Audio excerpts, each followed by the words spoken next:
haven't spent too much time talking about decorative seams, but if there's one decorative seam that I find myself sewing quite often, it is a corded seam. Once you get used to the process, cording, also known as piping, is actually really fun to sew. You get to play with contrasting colors and add it to virtually any seam. Once it is sewn into the seam, the corded edge aligns perfectly along the finished seam line. It is a subtle decorative element that can really elevate the design of a garment, and it is often used in quilting and bedding. Well, today I'll show you how to sew this type of cording application to a straight seam, curved seam, and corner seam. As you might have guessed, the curved and corner seams are a little bit more tricky, but with a little something called notching, you'll find that the process is really not so bad.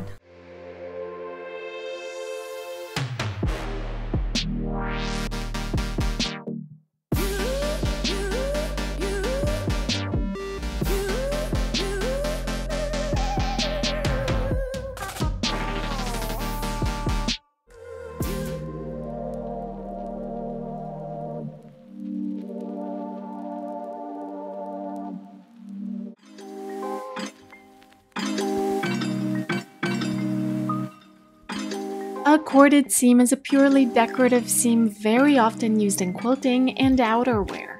This decorative seam uses a cording tape to add a tubular cord along the seam line. Cording, like binding, is a trim purchased separately and available in a variety of different colors, fabrics, and finishes.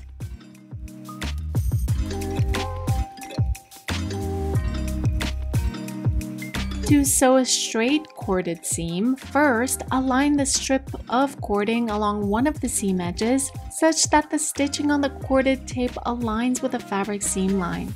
The raw edges of the cording should be aligned in the direction of the seam edge.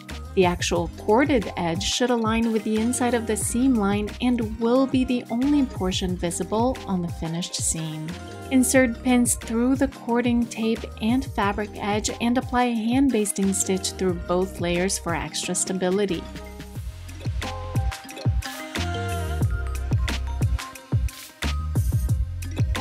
Switch your machine's regular presser foot to a zipper foot. Align the needle to the left of the presser foot such that it aligns next to the raised edge of the cording. Stitch through the cording tape and fabric edge underneath, following the existing stitch on the cording tape as a guide. This should feel quite natural since the raised cording edge leads the position of the needle as you stitch.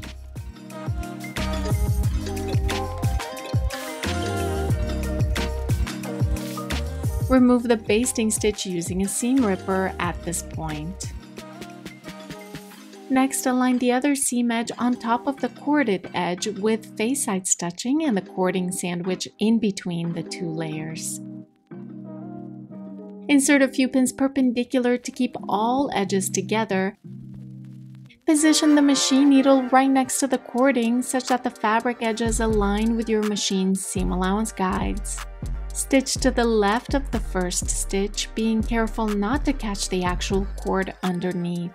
Stitching to the left of the first stitch encloses all the pre-existing stitches on the inside of the seam. The seam allowance on corded seams is almost always ironed in a single direction. You may also need to trim the cording tape to eliminate bulk in the seam.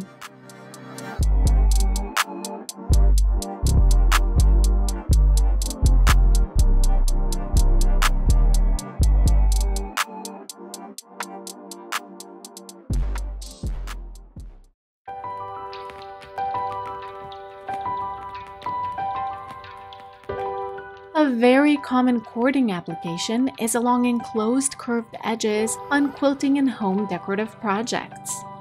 To sew a curved corded seam, first pin the cording along the edge as you would with a straight corded seam.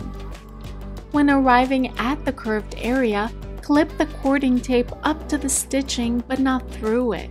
The slashes will spread out, allowing the cording tape to be easily molded around the curved edge.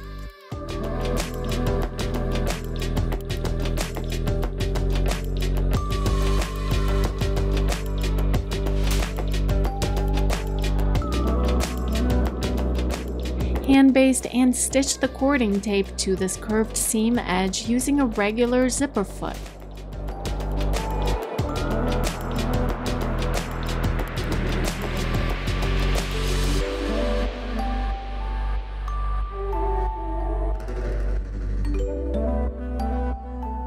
Place the other corresponding seam edge on top of the corded edge such that the fabric face sides are touching and the cording is sandwiched in between.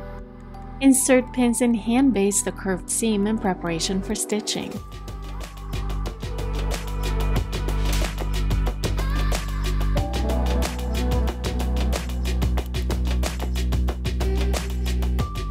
Stitch through all 3 layers using a zipper foot.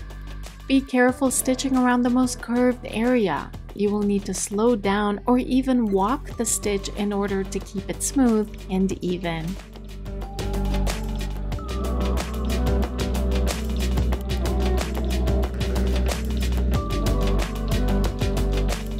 To minimize bulk, trim the cording tape in between the 2 layers down to about 1/4 inch.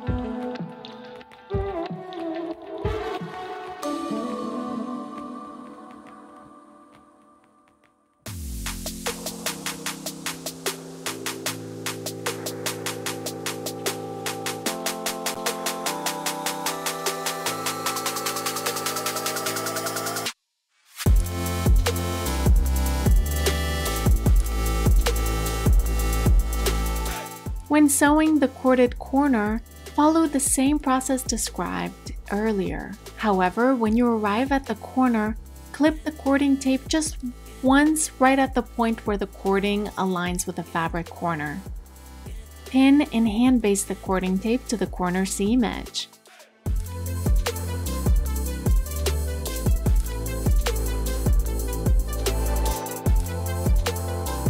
Machine stitch the cording to the fabric edge. When arriving at the corner, leave the needle inserted, lift the presser foot and shift the direction of the edge such that the bottom horizontal edge is now aligned to the seam allowance guides. Drop the presser foot and continue stitching.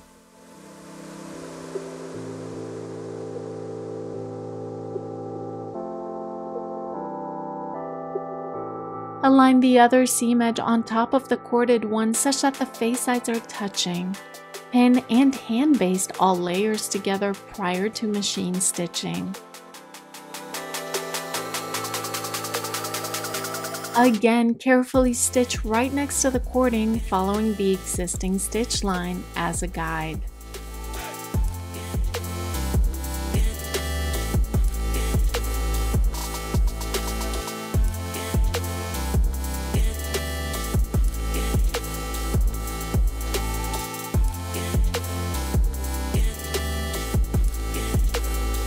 Trim the corner seam allowance to eliminate bulk and remove excess.